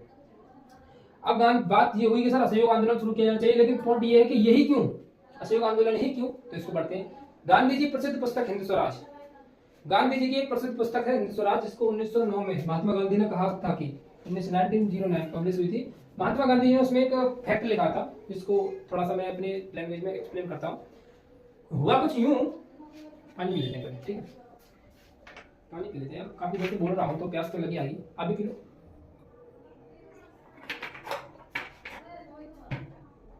तो हिंद स्वराज जो पुस्तक है उसके अंदर एक कॉन्सेप्ट है कि आप लोग जो है ब्रिटिश लोगों का, हम लोग जो है ब्रिटिश लोगों का अगर सहयोग नहीं करते हैं, मतलब उनकी फैक्ट्रीज में, यानी कुल मिला के जैसे उनकी फैक्ट्रियां हैं, उनके रेलवे वर्कर्स हैं, उनमें हमारे जो भारत के लोग हैं, हमारे भारत के लोग बड़े बड़े पद पर उन्होंने दिया हुआ। ब्रिटिश बहुत चालाक थे, उन्होंने क्या किया था, डिवाइड एंड रूल की पॉलिसी को अप्लाई किया था। भारत के कुछ लोगों को जो योग्य थे उन लोगों को बड़े बड़े पद दे रखे थे, जिससे कि वो कभी ऐसी बातों को ना करें कि हमें आज़ादी चाहिए, और इन सभी लोगों को, भारत के जो उपद्रव वाले व्यक्ति हैं, उनको शांत करके रखें। तो उनको बड़े बड़े पद दिए हुए थे, लालच में थे, तो उनको सिर्फ इतना ही खुशी, और उन लोगों को यही बात में खुशी थी वो कि भाई हम भारत के लोग होकर के भी ब्रिटिश के लिए काम कर रहे हैं, बड़े पद पर है, अच्छा पैसा कमा रहे हैं, अच्छे घर में रह रहे हैं, अच्छा खा रहे हैं, अच्छा पी रहे हैं, दैट्स इट, आराम से मजे ले रहे हैं। तो गांधी जी की जो पुस्तक स्वराज थी उसमें गांधी जी ने कहा था कि अगर हम भारतीय लोग ब्रिटिश सरकार का सहयोग ना करें, हम भारतीय लोग अगर ब्रिटिश सरकार का सहयोग ही ना करें, मतलब जितने भी हिंदू लोग हैं पुलिस में हैं वो पुलिस को छोड़ दें, गवर्नमेंट नौकरी है उनको भी छोड़ दें, रेलवे में है उनको भी छोड़ दें, और टीचर्स हैं वो भी टीचिंग करना छोड़ दें, जितने भी हमारे हिंदू या भारतीय लोग हैं। और भी कई सारे विभाग हैं, जैसे कि डाक सेवा है, डाक वाले डाक को छोड़ दें, कोई भी चिट्ठी दर से धर नहीं जाएगी। और भी जितने भी कम्युनिकेशन स्किल्स वगैरह जितने भी एज इट इज कार्य हैं फैक्ट्रियों में जो काम कर रहे हैं वो हट जाएं, हम इनके सामान को भोग ना करें, जो सामान ब्रिटिश लोग बना रहे हैं हम उनका उपयोग ना करें, खुद के सामान का उपयोग करें। तो ऐसे ये लोग क्या है, इनका जब हम साथ ही नहीं देंगे तो ये लोग हमसे तंग आकर के और चले जाएंगे, मतलब हम इनका सहयोग नहीं कर रहे हैं तो ये कब तक हमारे बिना शासन कर पाएंगे, तो ये लोग चले जाएंगे। ऐसा कुछ स्कीम दिमाग में गांधी जी की थी, और शायद मेरे हिसाब से ठीक भी थी कि भाई ऐसा हो सकता है। तो गांधी जी ने कहा था कि भारत में ब्रिटिश शासन भारतीयों के सहयोग से ही स्थापित हुआ है, मतलब भारतीय लोगों ने उनका सहयोग किया और सहयोग हुआ। आपको अगर स्टोरी बताऊं, थोड़ी सी हिस्ट्री के अंदर जाएं, हिस्ट्री के अंदर जाएं, हिस्ट्री के अंदर जाएं, हिस्ट्री के अंदर जाएं, हिस्ट्री के अंदर जाएं तो उस व्यक्ति का नाम जरूर आता है सामने। किस व्यक्ति का नाम आता है कि आपके मुगल बादशाह थे, मुगल बादशाह, मुगल लोगों का नाम जरूर आता है। मुगल बादशाह, मुगलों को दो पार्टों में डिवाइड किया गया था, एक तो थे वीक मुगल यानी कमजोर शासक वीक, और एक थे स्ट्रॉन्ग। जो स्ट्रॉन्ग मुगल थे बाबर तक, अकबर तक, ये सभी लोग स्ट्रॉन्ग थे। वीक मुगल थे जो कमजोर मुगल थे। तो 1600 में 1600 का टाइम चल रहा था जब ईस्ट इंडिया कंपनी भारत में आई थी। याद है आपको? आपने नहीं पढ़ा होगा, थोड़ा बहुत मैं आपको एक्सप्लेन कर दूं कि 1600 में जब ईस्ट इंडिया कंपनी भारत में आई थी तो वो किस माध्यम से आई थी? वो किस माध्यम से आई थी? वो सिर्फ आई थी ऐसे हाथ जोड़ के। उस समय पर मुगलों का राज था, शायद मेरे हिसाब से बहादुर शाह होगा, बहादुर शाह जफर था, या फिर हाँ बहादुर शाह जफर, या फिर शायद मेरे हिसाब से जहांगीर था शायद, ठीक है, ऐसा एज इट इज मुझे नाम याद नहीं आ रहा है।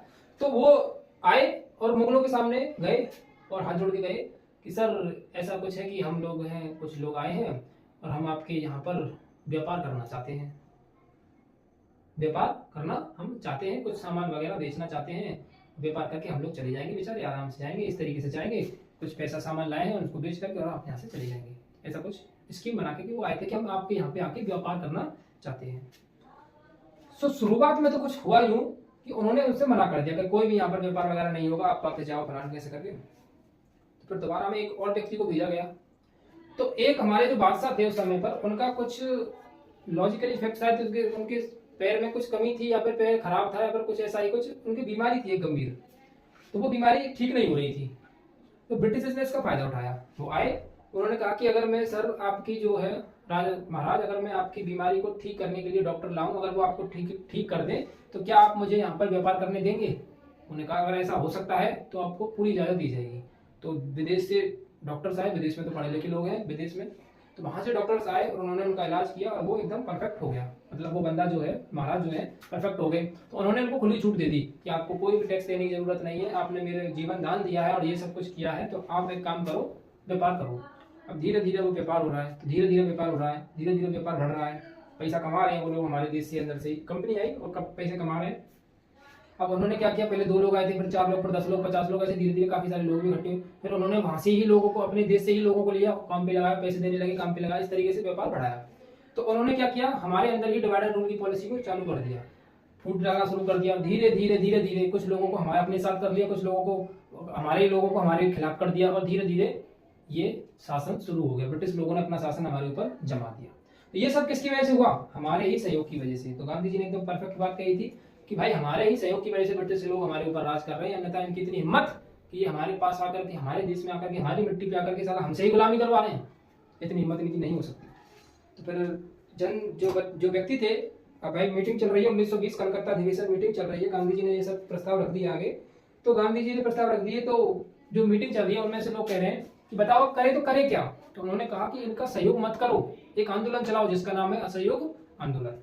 इसका नाम है असहयोग आंदोलन। तो आई होप ये असहयोग आंदोलन का जो पूरा चिट्ठा है आपको समझ में आ गया होगा। काफी देर से मैं इसी के ऊपर बात कर रहा हूँ। इसी सहयोग के कारण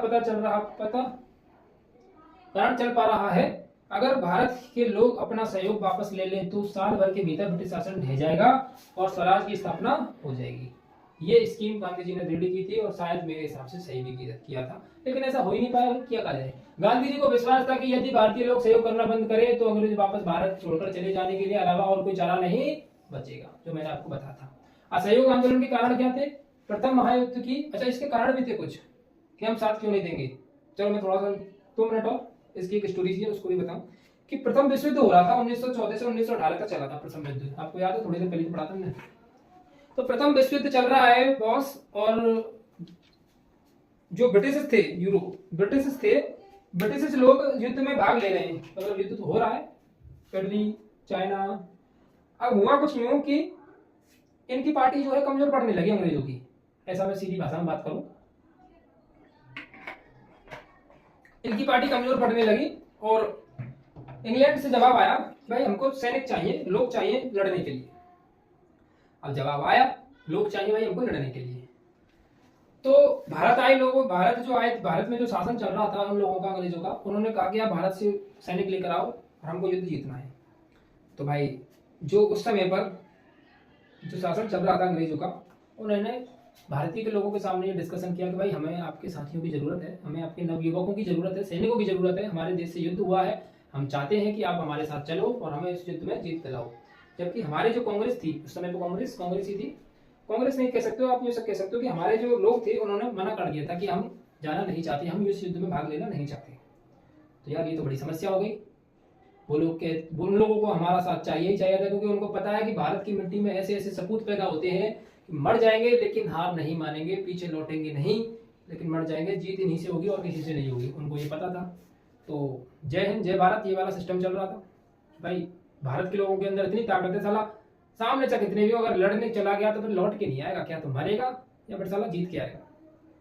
तो उनको हमारा साथ किसी ना किसी भी तरीके से चाहिए था, by hook and by crook, किसी भी तरीके से हमको इनको साथ देना ही देना है। तो फिर भाई अब कुछ ना कुछ तो करना पड़ेगा।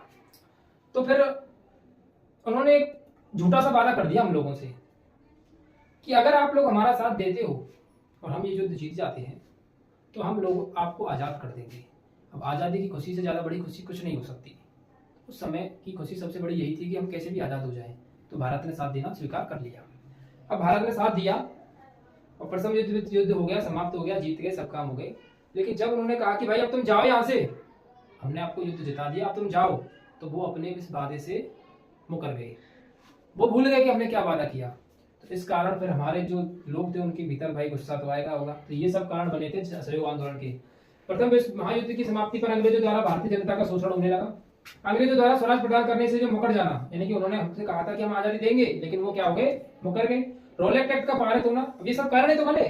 यानी प्रथम विश्व युद्ध में ये सब हुआ, रॉलेट एक्ट आ गया, फिर जलियांवाले बाग के हत्याकांड, गोलियां चल रही है, ठाए ठाए ठाए ठाए ठाए ठाए, दुनिया की ठाए ठाए हो रही है, लोग मर गए, जलियांवाले बाग का हत्याकांड हो गया, कलकत्ता अधिवेशन में 1920 में असहयोग आंदोलन का प्रस्ताव बहुमत से पारित हो गया। अब ये सब काम हो गए भैया, अब हम असहयोग आंदोलन में भाग लेंगे, पर होना कुछ नहीं है यार, वही सब कहानी, वही सब लीला। असहयोग आंदोलन शुरू हुआ, साल 6 महीना तक चला भी, पर लोग कब तक साथ देंगे भाई? आम आदमी है, आम आदमी जो है आंदोलन में भाग तो ले लेता है कि मैं इसका साथ, मैं ब्रिटिश का साथ नहीं दूंगा, मैं असहयोग आंदोलन में भाग लेता हूं, लेकिन कब तक टिल एंड, कब तक वो लोग उनका साथ देंगे? खाने के लिए भाई, जब कमाने नहीं जाएंगे तो खाने के लिए कहां से आएगा? बच्चे भूखे रहेंगे, ठीक है, तो कब तक साथ देंगे? तो थोड़े दिनों बाद फिर ये भी आंदोलन जो है ढीला पड़ जाएगा, देख लेगा। चलो, तो यहाँ तक बात क्लियर हुई, I hope you got it my point. Then next point, असहयोग आंदोलन के कुछ प्रस्ताव। अंग्रेजी सरकार द्वारा प्रदान की गई उपाधियों को वापस करना।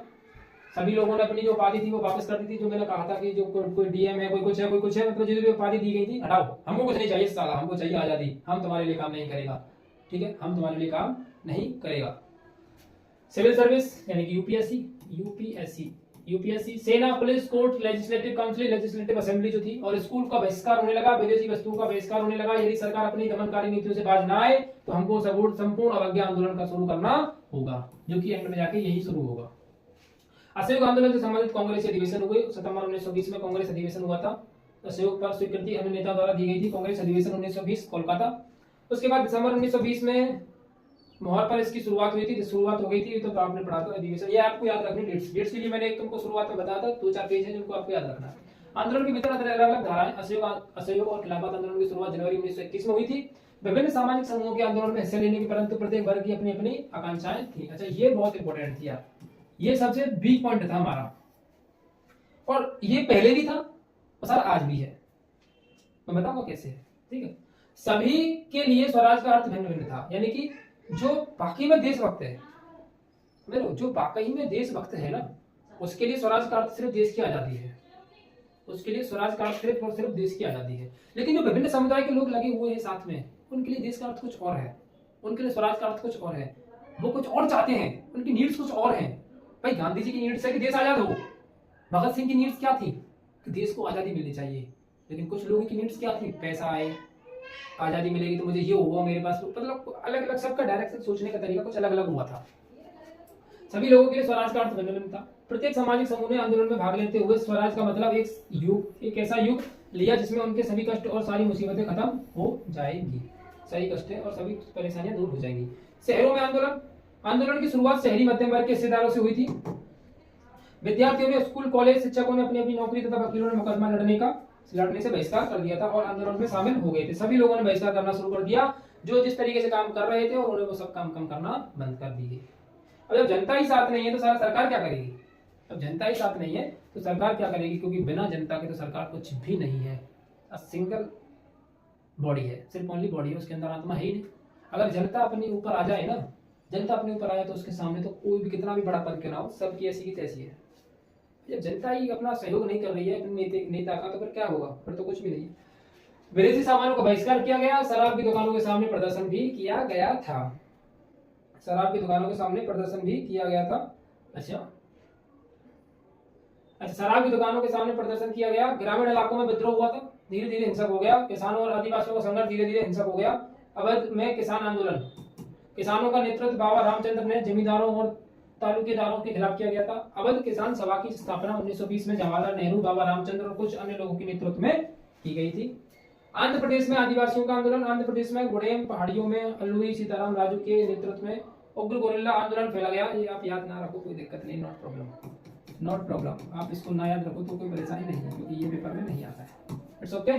चले भाई, भाई क्या कर रहे हो? नींद भी तो नहीं आ रही है ना? अबे सो गए क्या भाई? कोई जिंदा है कि नहीं? जल्दी फटाफट से कुछ कमेंट वगैरह कुछ हलचल से दिखाओ मुझे यार, जिससे मुझे लगे कि हाँ भाई सभी लोग पढ़ाई कर रहे हैं। देखो भाई, टॉपिक ऐसा, मैं बहुत कोशिश कर रहा हूँ आपके लिए इसको इंटरेस्टिंग हिस्टोरिकल बनाने की, और लेकिन करूँ तो करूँ क्या? जो जैसा है वो वैसा ही है, बस कोई नहीं बदल सकता। समझ रहे हो ना? जो हिस्ट्री जैसी बन गई है वो बन गई है। हिस्ट्री नॉट बी एडिटेड, समझ रहे हो? हिस्ट्री को एडिट नहीं किया जा सकता, जैसी है वैसी ही रहेगी। समझ रहे हो ना? चलो, बगानों में स्वराज। बगान श्रमिकों के लिए स्वराज का अर्थ था 4 दीवारियों से बाहर स्वतंत्रता के रूप में आजादी। उन्होंने 1859 में अंतर्देशीय प्रवासन अधिनियम का विरोध किया, जिसमें उन्हें बिना किसी अनुमति के बगानों से बाहर जाने के रोका जाता था। प्रत्येक समूह से स्वराज के शब्द की व्याख्या अपने अपने तरीके से की गई थी, मतलब सभी लोगों ने अपने अपने तरीकों से स्वराज को समझा था, अपने अपने तरीकों से स्वराज को माना था, और ये सबका अपना अपना मत है। यानी अगर एक चीज पे पूछा जाए कि आप लोगों का मत क्या है, तो सभी लोगों का मत अलग अलग होता है, ये तो निश्चित सी बात है। एक कॉन्सेप्ट पे काम कोई नहीं करता है। असहयोग खिलाफत आंदोलन, असहयोग और खिलाफत आंदोलन क्या था? असहयोग खिलाफत आंदोलन की शुरुआत जनवरी 1921 में हुई थी, वो तो आपको पता है। अगर सरकार दमन का रास्ता अपनाती है तो व्यापक समझने आंदोलन की शुरुआत की जाएगी। 1920 में गर्मियों में गांधी जी और शौकत अली आंदोलन के लिए समर्थन जुटाते हुए देश भर में यात्राएं करते रहे, मतलब इधर को घूमते रहे बेचारे। करना क्या है, लोगों को इकट्ठा ही करना, और करना ही तो करना ही क्या है। प्रत्येक सामाजिक समूह ने आंदोलन में भाग लेते हुए स्वराज का मतलब एक ऐसा युग लिया जिसमें उनके सभी कष्ट और सारी समस्याएं, समाज मुसीबतें खत्म हो जाएंगी। 1859 ने इंग्लैंड एग्रीमेशन एक्ट के तहत बगानों में काम करने वाले मजदूरों को बिना इजाजत बगान से बाहर जाने की छूट नहीं होती थी। यह इजाजत उन्हें कभी ही मिलती थी। अच्छा देख लो, आंदोलन समाप्त हो गया। असहयोग आंदोलन समाप्त हो गया। 1922 में शुरू कब हुआ था? 1921 में शुरू हुआ था। दिसंबर में इसका पारित हुआ था। दिसंबर 1920 के अंदर अधिवेशन हुआ था। 1920 के अंदर कलकत्ता अधिवेशन हुआ था दिसंबर के अंदर। 1921 में इन्होंने स्टार्टिंग कर दी थी और 1922 में खत्म हुआ था। लगभग प्रॉपरली एक साल तक चला था ये, लगभग प्रॉपरली एक साल तक चला था। 1922 महात्मा गांधी ने आंदोलन वापस ले लिया क्योंकि चोरी हिंसक घटना हो गई। सर ये क्या हो गया? ये क्या हुआ? ये क्या हुआ? कहना क्या चाहते हो? वापस क्यों ले लिया? चलो इसको समझ लेते हैं, वापस क्यों ले लिया। हुआ कुछ यूं कि गांधी जी कर रहे थे सब आंदोलन, गांधी जी कर रहे थे आंदोलन, तो चौरा चौरी में कुछ पुलिसकर्मियों को थाने समेत हमारे भारतीय लोगों ने जला डाला था। लगभग 5-6 लोग होंगे यार, 6 लोग होंगे, 7 लोग होंगे। अबे जला दिया तो क्या हुआ? जलियांवाला बाग की हत्याकांड में कम से कम 1000 लोगों को मार दिया था, 4-5 लोगों को मार दिया तो क्या हुआ? नहीं बता कुछ हो गया? 1000 लोगों को जनरल डायर ने ऐसे केजीएफ की तरह ना, केजीएफ में रॉकी भाई गोली निकालते हैं और जैसे इस तरीके से मारते हैं ना, उस तरीके से जनरल डायर ने गोलियां चलाई थी। जबकि गोलियां कैसी थी? एक गोली चलती है इसमें से। अब सभी लोगों को मार दिया था। अब चौरा चौरी में हमारे कुछ लोगों ने पुलिस वालों को पुलिस थाने समेत आग लगा दी। उसमें कुछ लोग मर गए होंगे यार, कितने मरे होंगे? 10 जने मर गए होंगे। तो गांधी जी को लगा भाई लोगों ने हिंसा की है। गांधी जी हर जगह पर यही काम होगा। रोलेक्ट एक्ट में क्या हुआ था? रोलेक्ट एक्ट में जलियांवाला बाग का हत्याकांड हुआ, कुछ लोगों ने अपनी हिंसा दिखाई, प्रदर्शन किया, कुछ लोगों को मारा पीटा, तो गांधी जी ने लगा कि भाई ये तो हिंसा कर रहे हैं ये लोग, वापस ले लिया। इसी तरह से असहयोग आंदोलन बढ़िया चल रहा था, एक साल तक एकदम ठीक ठाक चल रहा था। लोगों को लगा भी था कि ये सब हो रहा है, शायद कुछ तरक्की मिल जाएगी। सभी लोगों में एक उम्मीद जगी हुई थी, पूरे भारत देश में जितने भी लोग थे उन सभी लोगों में उम्मीद जगी हुई थी कि गांधी जी भाई आंदोलन कर रहे हैं। अब गांधी जी आंदोलन कर रहे हैं, 1 साल हो गया है, अब की बार शायद आजादी मिल ही जाएगी। तो चोरा चोरी में किसी लोगों ने थोड़े बहुत लोगों को मार दिया, तो उनको लगा यार ये तो हत्याकांड कर दिया उन लोगों ने, हिंसा कर दी, मैं अपना आंदोलन वापस ले लेता हूँ। तो ये सब होने लगा। अच्छा अब ये सब होने लगा, समाप्ति हो गई किसकी समाप्ति हो गई? समाप्ति हो गई सर आपके असहयोग आंदोलन की। अब आएगा सविनय अवज्ञा की ओर। सविनय अवज्ञा आंदोलन होगा इसमें, सविनय अवज्ञा की ओर चलेंगे ये लोग। अभी तो इरविन आएगा, इरविन समझौता जिसको बोलते हैं, इरविन समझौता शायद इसमें अभी तक नहीं आया है। इरविन समझौता आएगा अभी तो। एक इरविन नाम का एक व्यक्ति आएगा, वो गांधी जी को हल्के में ले लेगा। ठीक है, वो गांधी जी को क्या कर लेगा? हल्के में ले लेगा। तो सविनय अवज्ञा आंदोलन, महात्मा गांधी ने फरवरी 1922 में असहयोग आंदोलन वापस लेने का फैसला किया। सीआर दास और मोतीलाल नेहरू ने परिषद राजनीति में वापस लौटने के लिए कांग्रेस के भीतर ही स्वराज पार्टी का गठन कर दिया। यानी कांग्रेस के भीतर ही एक और पार्टी बन गई जिसका नाम था स्वराज पार्टी। जवाहरलाल नेहरू और सुभाष चंद्र बोस जैसे युवा नेताओं ने ज्यादा उग्र जन आंदोलन और पूर्ण स्वतंत्रता के लिए दबाव डाला। Subhash Chandra Bose is a legend man, आपको पता होगा। बोस फिल्म देखी होगी आपने, राजकुमार राव की एक फिल्म है बोस, आप देखना उसको, बड़ी जबरदस्त फिल्म है। आपको बोस के बारे में जानकारी मिल जाएगी। कितना ब्रिलियंट मैन थे यार, यूपीएससी का पेपर क्लियर किया हुआ थे वो बंदा था, यूपीएससी का पेपर क्लियर किया हुआ था एक बार में, इतना ब्रिलियंट आदमी था। बोस जैसे युवा नेता ने ज्यादा उग्र जन आंदोलन और पूर्ण स्वतंत्रता के लिए दबाव डाला। 1920 के बाद भारतीय राजनीति को दिशा निर्देशित करने का कारण विश्वव्यापी आर्थिक मंदी हुई थी, आर्थिक मंदी भी हुई थी, इंटरनेशनल लेवल पर आर्थिक मंदी। 1930 के बाद कृषि उत्पादों की मांग गिरी और निर्यात कम होने लगा, जिससे कृषि उत्पादों की कीमतों में भारी गिरावट आई थी। ठीक है, साइमन कमीशन 1927। अब धीरे धीरे चलते चलते हम 1922 हो गई, फिर धीरे धीरे कुछ गठन हुए, कुछ राजनीति बनी, कुछ पार्टियां बनी, धीरे धीरे साइमन कमीशन की बात आती है। साइमन कमीशन का आपको याद होगा, आपने फिल्म देखी होगा लीजेंड ऑफ भगत सिंह, उसमें आप देखना लाला लाजपत राय जो थे वो क्या कह रहे थे, Simon go back, Simon go back, Simon go back का जो नारा चल रहा था बहुत जोरों शोरों से चल रहा था, साइमन को भगाना चाहते थे। और साइमन के इस गो बैक के चक्कर में लाला लाजपत राय की खोपड़ी पे दे लाठी दे लाठी दे लाठी, बेचारी खोपड़ी फट गई और तब तक उसको मारते रहे और लाला लाजपत राय भी मर गए थे। आपको शायद आपने देखा होगा। 1927 में ब्रिटेन में साइमन कमीशन का गठन हुआ ताकि भारत में संविधान व्यवस्था की कार्यशैली का अध्ययन किया जा सके। 1928 में साइमन कमीशन भारत आना, पूरे भारत में विरोध प्रदर्शन हुआ। साइमन कमीशन जब भारत आया तो पूरे भारत में विरोध हुआ था। कांग्रेस ने इस आयोग का विरोध किया क्योंकि इसमें एक भी भारतीय शामिल नहीं था। विरोध इसलिए किया गया था क्योंकि साइमन कमीशन का गठन हुआ है लेकिन इसमें एक भी भारतीय लोग क्यों नहीं है, होना चाहिए, एक भारतीय होना चाहिए। इस बात के लिए ये लड़ रहे हैं। अब लड़ रहे हैं तो फिर दिसंबर 1929 में जवाहरलाल नेहरू की अध्यक्षता में लाहौर अधिवेशन हुआ था। 1929 में क्या हुआ था, लाहौर का अधिवेशन हुआ था 1929 के अंदर। 1929 के अंदर लाहौर का अधिवेशन हुआ था। इसमें पूर्ण स्वराज के संकल्प को पारित किया गया था। इसमें पूर्ण स्वराज के संकल्प को पारित किया गया था, ये याद रखना आपको, ठीक है। 1920 में क्या हुआ था, कोलकाता अधिवेशन हुआ था और 1929 में क्या हुआ था, लाहौर का अधिवेशन हुआ था, ठीक है। अधिवेशन हुआ, इसमें पूर्ण स्वराज के संकल्प को पारित किया गया। 26 जनवरी 1930 को स्वाधीनता दिवस घोषित किया गया। स्वाधीनता दिवस 26 जनवरी 1930 को घोषित किया गया था और लोगों ने आह्वान किया गया कि वे संपूर्ण स्वतंत्रता के लिए संघर्ष करें। नमक यात्रा, आपको याद हो गांधी जी की एक नमक यात्रा, दांडी मार्च यात्रा जिसको बोलते थे, ठीक है, जुड़ी हुई है किससे, नमक से। असहयोग आंदोलन किया था, नमक कानून तोड़ा था। जहां पर इन्होंने क्या तोड़ा था, नमक कानून। क्या तोड़ा था, नमक कानून, क्योंकि इन्होंने क्या हुआ था, नमक पर टैक्स लगा था, धुआंधार नमक पर टैक्स लग रहा है, देखना आगे आपको मिलेगा देखने को। जनवरी 1930 में महात्मा गांधी ने लॉर्ड इरविन, आ गया इरविन चाचा आ गए, चाचा नहीं बोलने का साले को, इरविन आ गया, लॉर्ड इरविन आ गया। तो लॉर्ड इरविन के समक्ष अपनी 11 मांगे रखी। मतलब गांधी जी ने, इरविन आया है, इरविन आके बैठा है और गांधी जी आए अपनी इस लाठी को इस तरीके से लेके और उन्होंने कहा देखो हमारी ये 11 जो है मांगे हैं, अगर इनको आप मानते हो तो ठीक है, अन्यथा आपको देख लो फिर मैं क्या कर सकता हूं। तो क्या हुआ, इरविन हल्के में ले गया गांधी जी को। इरविन क्या है, हल्के में ले गया गांधी जी को।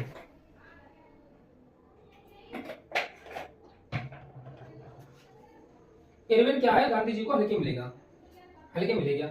तो ये मांगे उद्योगपतियों से लेकर किसान तक विभिन्न तबके से जुड़ी हुई थी। इन्होंने सभी के बारे में सोचा था इनकी मांगों में। इनमें सबसे महत्वपूर्ण मांग नमक कर को खत्म करने की थी। नमक पर जो टैक्स लगा हुआ था उनको खत्म करने के लिए इन्होंने इंपोर्टेंट फैक्ट यही रखा था, ठीक है। कई सारे लोग इनके साथ नमक यात्रा में जुड़े हुए थे, ऐसा बताते हैं 70 लोग थे लगभग, पता नहीं उस टाइम को गिना तो किसी ने था नहीं।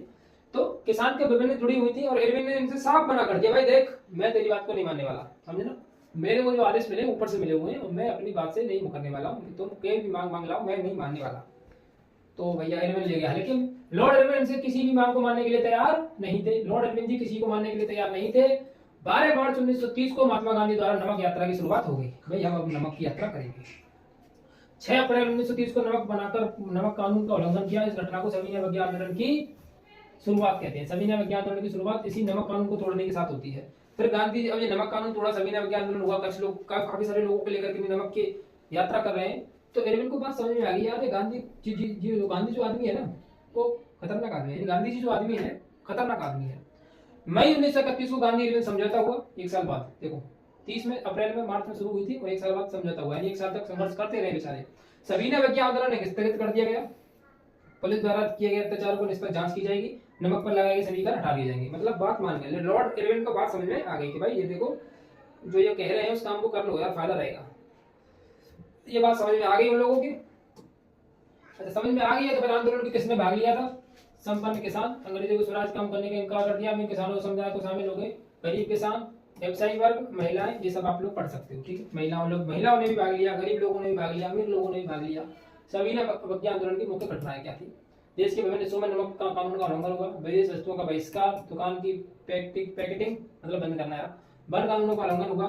सविनय अवज्ञा आंदोलन में ब्रिटिश सरकार की प्रतिक्रिया, ब्रिटिश सरकार क्या प्रतिक्रिया दे रही है जब आंदोलन चल रहा है तो, कांग्रेस नेताएं का हिरासत में ले लिया गया। अच्छा मतलब देखो आंदोलन हो रहा है, अरे थोड़े चुपचाप होने देंगे, कुछ भी तो उंगली करने के आते हैं, उंगली सब लोग करते हैं, यानी कोई अच्छा काम करो, कोई बुरा काम करो, कुछ बढ़िया करो, कुछ बेकार करो, पता नहीं क्या, बट उंगली करने की जो आदत है वो सबकी है। तो भाई ब्रिटिश लोगों की तो सरकार चल रही है, ब्रिटिश लोगों की तो क्या चल रही है, सरकार चल रही है।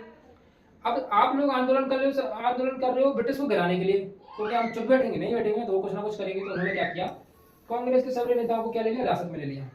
निर्मम दमन शांतिपूर्ण सत्याग्रहियों पर आक्रमण, महिलाओं व बच्चों की करती पिटाई और लगभग 1 लाख लोग कर लिए गिरफ्तार। जेल में बंद, डालो सालों को सबको जेल में। अब अभिनव विज्ञान आंदोलन के प्रति लोगों और औपनिवेशिक सरकारों के लिए प्रतिक्रिया देना शुरू कर दिया। लोगों ने सरकारी कानूनों को भंग करना शुरू कर दिया। आंदोलन के दबाने के लिए सरकार का कठोरता काम लिया। हजारों जेल गए, गांधी जी भी कैद कर लिए गए और अब जनता इसमें बढ़ चढ़कर भाग लेने लगी। इसकी विशेषता क्या थी? इस बार लोगों न केवल अंग्रेजों का सहयोग कर रहे हैं बल्कि औपनिवेशिक सरकारी कानूनों को भी तोड़ रहे हैं। अब सर सविनय विज्ञान आंदोलन असहयोग आंदोलन से कैसे अलग था ये आपको पढ़ लेना, अलग ही था यार। 1932 की पूना संधि इंपोर्टेंट है, इसलिए इसको डिस्कस करेंगे आराम से, एकदम बढ़िया तरीके से इसको डिस्कस करेंगे। पूना पैक्ट, इसको पूना पैक्ट भी बोल देते हैं, पूना संधि है। इसमें दलित है, ये दलित होना चाहिए, यहाँ पे दलित नहीं होना चाहिए, दलित वर्ग। पूना पैक्ट में कुछ हुआ, कुछ यूं था कि जो दलित वर्ग थे ना, दलित वर्ग के जो लोग थे, जो लोअर कास्ट के जो लोग होते हैं, उनके लिए कुछ सीटें रिजर्व के करने की मांग की गई थी, जिसको पूना संधि बोलते हैं। इसमें दलित वर्ग जिन्हें बाद में अनुसूचित जाति के नाम से जाना गया, को प्रांतीय और केंद्रीय विधायी परिषदों में आरक्षित सीटें मिल गई थी। मतलब इन सीटों पर अब कोई नहीं रहेगा सिवाय दलित लोगों के अलावा। ये जो है पूना के बारे में जानकारी मिली थी। हालांकि उनके लिए मतदान सामान्य निर्वाचन क्षेत्र में ही होता है, मतलब नाम जो उनके लिए इलेक्शन जो होगा, उनके लिए जो वोटिंग होगी वो जिस तरीके से होती है उसी तरीके से रहेगी, लेकिन उनको सीट फिक्स होगी, सीट रिजर्व की जाएगी। क्लियर? सामूहिक अपनेपन का भाव था, चित्र व प्रतीक, लोक कथा, ये सब चीजें हम पढ़ चुके हैं, ये सब चीजें हम पढ़ ही चुके हैं, ये सब चीजें हम पढ़ ही चुके हैं। ठीक है, चलो आगे बढ़ते हैं। चिन्ह, उदाहरण झंडा बंगाल में 1905 में, ये सब चीजें तो आप पढ़ सकते हो। इतिहास की पुनर्व्यवस्था, गीता जैसे वंदे मातरम वगैरह। ठीक है, बंकिम चंद्र चटर्जी और जो कुछ भी है। अब क्या है? दांडी मार्च यात्रा, ये इंपोर्टेंट है। 1930 दांडी मार्च यात्रा मोस्ट इंपोर्टेंट टॉपिक है, पेपर में पूछा जाता है। ठीक है, मोस्ट इंपोर्टेंट टॉपिक है दांडी मार्च यात्रा। दांडी मार्च यात्रा मोस्ट इंपोर्टेंट टॉपिक है, इसको डिस्कस कर लेते हैं। इरविन झुकने को तैयार नहीं था। देखो इरविन के बारे में बात चल रही थी। इरविन कब झुका था? जब 1930 से लेकर 1931 तक महात्मा गांधी जी ने नमक यात्रा की, नमक का कानून तोड़ दिया। ठीक है, तो इरविन को समझ में आ गई साले, मतलब कुछ ना कुछ तो है, गांधी जी में कुछ ना कुछ तो बात है। तो इरविन झुकने को तैयार ही नहीं था। तो एक साल तक ये सब कुछ मैटर चलता रहा। तो फिर फलस्वरूप महात्मा गांधी ने अपने 78 है जगह पर, 70 होता कहीं, वोल्टेरो के साथ नमक यात्रा करना शुरू कर दी। यह यात्रा साबरमती से, देखो कहां से, साबरमती में गांधी जी के आश्रम से 240 किलोमीटर तक दांडी नमक गुजरात तटीय कस्बे तक जाकर खत्म होने थी। मतलब 240 किलोमीटर तक पैदल चले थे अपने 70-78 लोगों के साथ में। गांधी जी की टोली में 24 दिन तक हर रोज लगभग 10 मील का सफर तय किया जाता था। गांधी जी भी रुकते, हजारों लोग उन्हें सुनने आते। इन सभाओं में गांधी जी ने स्वराज का अर्थ स्पष्ट किया, आह्वान किया कि लोग अंग्रेजी की शांतिपूर्वक अवज्ञा करें, यानी अंग्रेजों को कहना माने। 6 अप्रैल को वह दांडी पहुंचे और उन्होंने समुद्र पर पानी उबालकर नमक बनाना शुरू कर दिया। यह कानून का उल्लंघन था। यही से सविनय विज्ञान आंदोलन की शुरुआत होती है। ये इंपॉर्टेंट है, इसको रट्टा मान लेना। ठीक है, रट्टा क्या है, एक बार पढ़ लोगे समझ में आ जाएगा। चलिए, तो ये था आपका हाँ, एक चीज और शुरुआत के टॉपिक्स को डिस्कस कर लेते हैं। ठीक है, ये क्या है? भारत में राष्ट्रवाद की समय सीमा है कि 1857 में क्या हुआ था, 78 में क्या हुआ था, 85 में क्या हुआ था, 5 में क्या हुआ था, 6 में, 7 में, 8 में, 11 में, 9 में, ये सब क्या है? ये सब है समय सारणी, यानी डेट्स हैं जो आपको याद रखनी है। ठीक है, तो इनको आप लोग एक बार पढ़ लीजिएगा। ठीक है, एक बार पढ़ लीजिएगा, धीरे धीरे सब कुछ याद होने लगेगा आपको। ठीक है, चलो अब हम डिस्कस करते हैं लास्ट वाले टॉपिक की और हमारा टॉपिक है कि धन्यवाद सर, आपने यहाँ तक वीडियो को देखा और उम्मीद करता हूँ आप लोगों को मजा भी आया होगा, समझ में भी आया होगा। किसी को कोई आपत्ति विपत्ति कोई परेशानी हो तो तुम्हारा भाई तुम्हारे सामने उपस्थित है, पूछ लो, अन्यथा कमेंट करके पूछ लेना। व्हाट्सएप ग्रुप से जाकर ज्वाइन कर लो, टेलीग्राम को ज्वाइन कर लो, ये पीडीएफ मिल जाएगी आपको टेलीग्राम के अंदर। आराम से पढ़ना, मजे लेना, मजे लेते हुए पढ़ाई करना। चले तो विदा लेने का समय आ चुका है। जय हिंद, जय भारत। इसी के साथ आज के राष्ट्रवाद वाला टॉपिक खत्म होता है। मिलते हैं अगले टॉपिक में। चलिए।